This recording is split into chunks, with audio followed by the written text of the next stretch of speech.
ओम शांति। आज 19 जुलाई 2023 बाबा के मधुर महावाक्य हैं। प्रातः मूल्य ओम शांति। बाप दादा मधुबन बोले, बाबा मीठे बच्चे, तुम्हारा यह जन्म बहुत ही अमूल्य है, क्योंकि बाप स्वयं इस समय तुम्हारी सेवा करते हैं।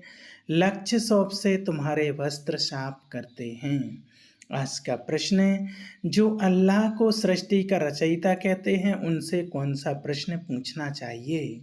उत्तर, उनसे पूछो, जब अल्लाह ने सृष्टि रची तो रचना के लिए उन्हें फीमेल चाहिए। भला अल्लाह की फीमेल कौन? गॉडफादर कहते हो तो जरूर मदर भी चाहिए ना। तुम बच्चे इस गुहा राज्य को अच्छी तरह से जानते हो। अल्लाह की फीमेल है यह ब्रह्मा, यह है तुम्हारी बड़ी माँ। इस बात को मनुष्य समझ नहीं सकते। गीता का किसने यह सब खेल रचाया? ओम शांति।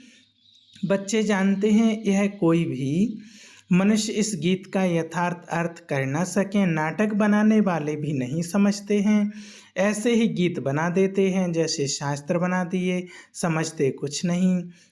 तुम वेदों के लिए कहते हो यह धर्म शास्त्र नहीं है। शास्त्र कहेंगे लेकिन धर्म शास्त्र नहीं है। अब धर्म शास्त्र से तो कुछ फायदा होना चाहिए। धर्मशास्त्र का अर्थ भी नहीं समझते हैं। शास्त्र अर्थात जिससे कोई धर्म स्थापन होता है किसी द्वारा, तो पूछना चाहिए वेद उपनिषद किस धर्म के शास्त्र हैं, वह धर्म किसने स्थापन किया। इनसे तो कोई धर्म नहीं निकलता है। कौन कौन से धर्म हैं वह भी समझाया जाता है। जैसे झाड़ में मुख्य थुर तना, फिर बड़ी डाल, फिर छोटी छोटी टालियाँ निकलती हैं, तो बच्चों को समझाया जाता है यह जो धर्मशास्त्र हैं सर्वशास्त्रमय शिरोमणि गीता, वह है थुर। उनके बाद बाकी सब ठहरे रचना। यह इस्लामी, बौद्धी, क्रिश्चियन आदि यह सब कल्प वृक्ष के टाल हैं। गीता में भी लिखा हुआ है मनुष्य सृष्टि का झाड़ है, तो यह झाड़ का राज बुद्धि में अभी बैठा है। इसका मुख्य थुर आदि सनातन देवी देवता धर्म। इस झाड़ की भेंट बड़ से झाड़ से की जाती है। यह बहुत बड़ा होता है। झाड़ जब पुराना होता है तो उनका थुर तना सड़ जाता है, बाकी टालियाँ रहती हैं। यह भी कोई ही बच्चे जानते हैं। इनका थुर जो देवी देवता धर्म था वह अब है नहीं। परमात्मा 24 अवतार लेते हैं तो वह सर्वव्यापी हो नहीं सकते। जब अवतार लेते हैं तो उनको सर्वव्यापी कैसे कहेंगे? नई बात है ना। कितना बड़ा झाड़ है, थुर है ही नहीं। एक भी मनुष्य नहीं जो कहे हम आदि सनातन देवी देवता धर्म के हैं। सतयुग को लाखों वर्ष पिछाड़ी में ले जाते हैं। कितनी मुश्किलात की बात हो गई है। अब सभी मनुष्य दुखी ही दुखी हैं। सुखी कौन हो सकता है? सन्यासियों की बुद्धि में भी यह भेंट आएंगी नहीं कि यहाँ कागविष्टा समान सुख है और अथाय दुख हैं। यह उन्हों को पता नहीं है। अब बाप बतलाते हैं, तुमको अथाय सुख में फिर ले जाता हूँ। इस समय अपना पाठ बजाए सभी कुछ करके छिप जाते हैं। यूं पाठ तो सभी बजाते हैं, इस्लामी, बौद्धी आदि सब छिप जाएंगे, ऊपर चले जाएंगे। यह भी कोई नहीं जानते। मनुष्यों को ही समझाया जाता है, जानवर को तो नहीं बताएंगे। मनुष्य का जन्म सबसे ऊंच गाया जाता है। वह कौन सा? कहते भी हैं कि मनुष्य की तो चमड़ी भी काम नहीं आती। फिर कहते हैं मनुष्य का जन्म उत्तम है। वास्तव में तुम्हारा यह जन्म उत्तम है। जो बाप बेट तुम्हारी सेवा करते हैं, दुनिया के मनुष्यों को यह जीवन बहुत कनिष्ठ है। तुम जानते हो हम भी पहले छी मूर्त पलीती मनुष्य थे। अब बाबा हमारे इस वस्त्र को ज्ञान लक्ष्य शौक से साफ करते हैं और कहते हैं अब अपने बाप को याद करो। इस दुनिया में बाप को कोई भी नहीं जानते। बाप को जाने तब तो बच्चे बने, शिव के बने, ब्रह्मा के बने, तब पोत्रे कहलाएं। ब्राह्मण भी दो प्रकार के हैं, एक है मुखवंशावली, दूसरे हैं कुखवंशावली। तुम हो ब्रह्मा के मुखवंशावली, ब्रह्मा कुमार कुमारियाँ। ब्रह्मा का बाप कौन? शिव बाबा। उनका बाप तो कोई होता नहीं। तुमको पढ़ाने वाला भी वह है, तुम्हारा गुरु भी वह है। अभी सम्मुख बैठे हैं, फिर छिप जाएंगे। पतित दुनिया को पावन बनाए, देवी देवता धर्म की स्थापना कर और सबको मुक्ति धाम में ले जाएंगे। 21 जन्मों का सुख दे दिया, फिर और क्या चाहिए? बाबा सदा सुखी तो बनाते हैं, बाकी ऊंच पद पाने के लिए पुरुषार्थ करना है। श्री कृष्णपुरी को सुखधाम कहा जाता है। श्री नारायण का बचपन नहीं दिखाते हैं, श्री कृष्ण का स्वयंवर दिखाते हैं। अगर राधे से स्वयंवर हुआ तो फिर उनका नाम क्या बदली हुआ, वह दिखाते नहीं। लक्ष्मी नारायण का तो मनुष्यों को पता नहीं, उनके जीवन चरित्र को कोई जानते नहीं। तुम अभी समझते हो कोटों में कोई ही निकलेगा जिसने पूरा चक्र लगाया होगा। तुम यह जानते हो भक्ति वह करते हैं जो पहले पहले पूज्य से पुजारी बनते हैं। भक्त तो सभी हैं, सरसों के मुआफिक मनुष्य हैं, तुम जानते हो। अब बेचारे सभी मौत की चक्की में हैं। अब तुम बच्चों को बहुत बड़ी बुद्धि मिली है, 84 जन्मों का चक्र बुद्धि में रखना बड़ा सहज है। अब हम अभी ब्राह्मण हैं, सो फिर देवता बनेंगे, फिर 84 जन्म लेने पड़ेंगे। हम सो का अर्थ भी बच्चों को समझाया है। हम सो हम यहाँ ही गाते हैं, और धर्मों में यह अक्षर ही नहीं। ओम माना भगवान समझ लेते हैं, वास्तव में ओम अर्थात अहम आत्मा। वह फिर उल्टा कह देते आत्मा सो परमात्मा। अच्छा, फिर क्या हम शरीर तो है नहीं? परमपिता परमात्मा तो ऐसे कह ना सके कि अहम आत्मा मम शरीर। वह बाप कहते हैं अहम आत्मा तो बरोबर है, हमने यह शरीर लोन पर लिया है। यह हमारी जूती नहीं है, हमारे पैर में नहीं, हमारे चरणों की पूजा हो नहीं सकती। कृष्ण के चरण हैं, हमारे तो हैं नहीं। मैं हूँ ही निराकार। यूं तो आत्मा भी निराकार है, परंतु वह 84 जन्मों में आती है। मेरा तो शरीर है नहीं, मैं अशरीरी हूँ। तुमको भी कहता हूँ अशरीरी बनकर मुझे याद करो। तुम जानते हो बाबा आया हुआ है, उनका क्या पाठ है? पति सृष्टि को पावन बनाना। निराकार तो जरूर कोई शरीर में आया होगा। मनुष्यों को पता ना होने के कारण उन्होंने फिर नाम लिख दिया है फर्स्ट प्रिंस श्री कृष्ण का। अब श्री कृष्ण यहाँ कैसे आ सकता, यह समझकर फिर समझाना है। टैगोर आदि गीता की कितनी महिमा करते हैं। वास्तव में यह श्री कृष्ण के बहुत जन्मों के अंत का जन्म है, जिसमें शिव बाबा बैठ गीता ज्ञान सुनाते हैं। बाबा कहते हैं मैं छोटे बच्चे के तन में कैसे बैठ सुनाऊंगा, जरूर अनुभवी रथ चाहिए। ड्रामा अनुसार हमारा यह रथ मुकर्रर है, ऐसे नहीं कि फिर दूसरे कल्प में और रथ लूंगा। ब्रह्मा द्वारा ही स्थापना करेंगे। कल्प पहले भी तुम ब्रह्मा कुमार कुमारियों ने ब्रह्मा द्वारा वर्षा लिया था। अब बाप कहते हैं और संग तोड़ मुझ संग जोड़ो। मेरा तो एक शिव बाबा, दूसरा ना कोई। तुम माता पिता जिसकी इतनी महिमा है, अभी तुम उनके सम्मुख बैठे हो। विचार किया जाए बरोबर हमको किसने रचा? कहते हैं अल्लाह ने रचा, तो जरूर अल्लाह की कोई फीमेल भी होगी। अल्लाह तो निराकार है, उनकी फीमेल फिर कहाँ से आई? तुम गॉड फादर कहते हो, तो फादर हमेशा रचता होता है। मदर ही ना हो तो उनको फादर कैसे कहेंगे? बच्चा पैदा होता है तभी फादर कहते हैं ना।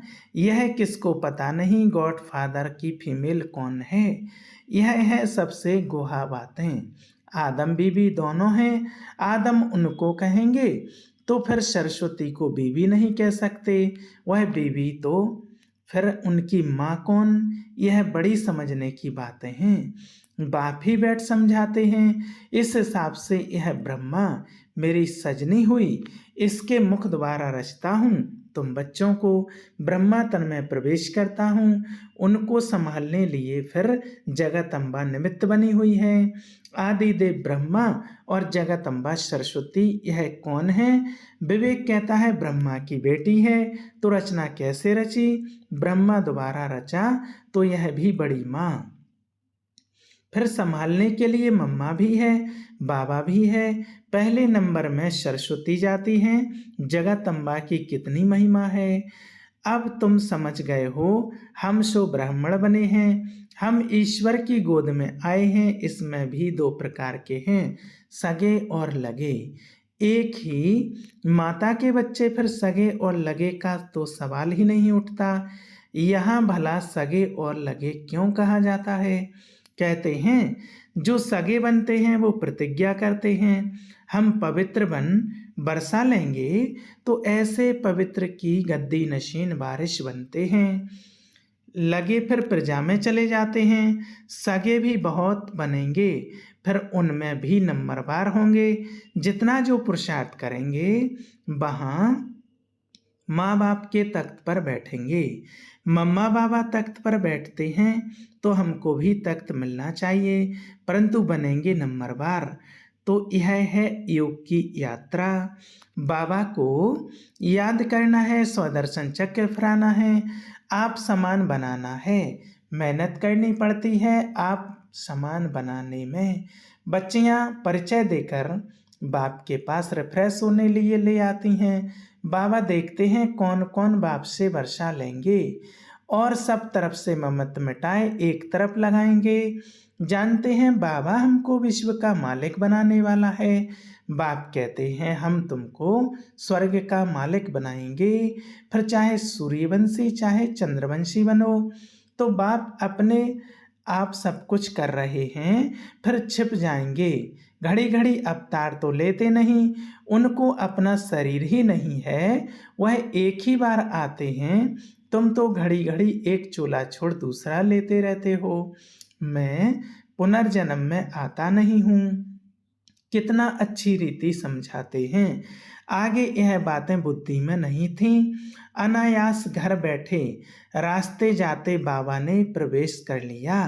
फिर मालूम पड़ा अब दिन प्रतिदिन सब बातें बुद्धि में बैठती जाती हैं। कहते हैं ना 7 दिन का बच्चा हूँ, 2 मास का बच्चा हूँ। यह ज्ञान तो सेकंड में मिल सकता है। कितने बच्चे हैं और कोई सत्संग नहीं होगा जहाँ इतने बच्चे हों।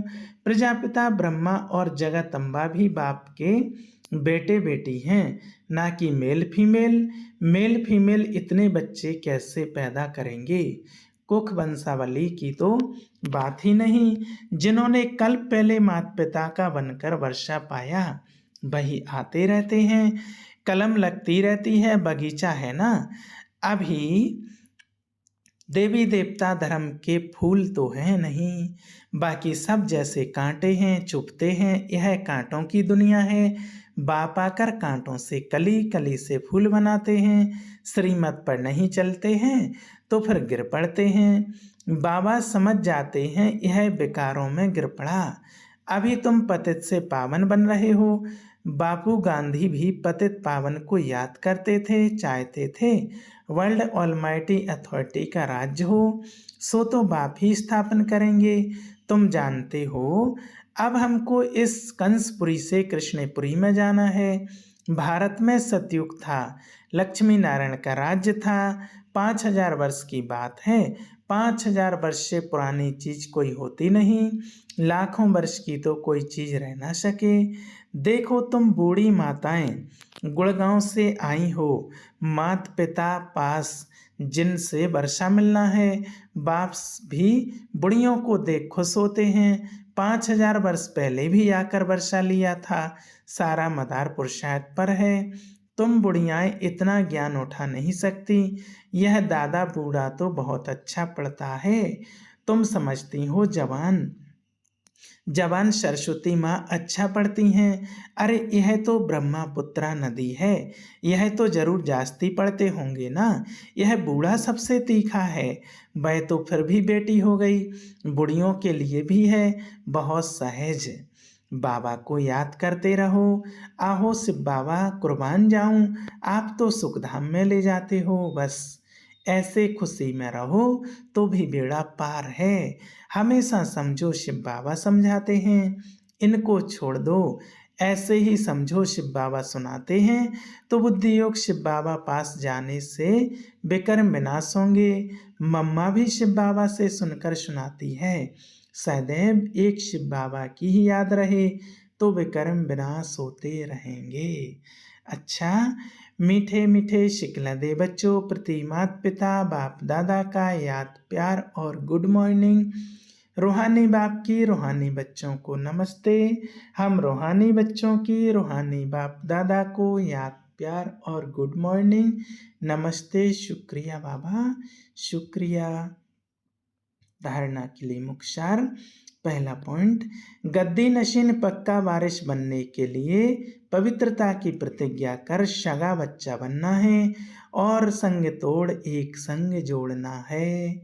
दूसरा, आप समान बनाने की सेवा करनी है, कांटे से कली कली से फूल बनना और बनाना है, नए झाड़ की कलम लगानी है। आज का वरदान, कर्मों की गुहा गति के ज्ञाता बन, धर्मराजपुरी की सजाओं से बचने वाले, विक्रमाजीत भव। सजाओं से अनुभव को ही धर्मराजपुरी कहते हैं। बाकी धर्मराजपुरी कोई अलग स्थान नहीं है। लास्ट में अपने किए हुए पाप जमदूत के डरावने रूप में सामने आते हैं। उस समय पश्चाताप और वैराग्य की घड़ी होती है। छोटे छोटे पाप भी भूत की तरह लगते हैं, पश्चाताप की त्राही त्राही होती है। इसलिए उन सजाओं की फीलिंग से बचने के लिए कर्मों की गुहागति के ज्ञाता बन, सदा श्रेष्ठ कर्म करो और विक्रमाजीत बनो। आज का स्लोगन, जो तन मन धन से बाप पर पूरा बलिहार जाते हैं वही गले का हार बनते हैं। अच्छा, ओम शांति।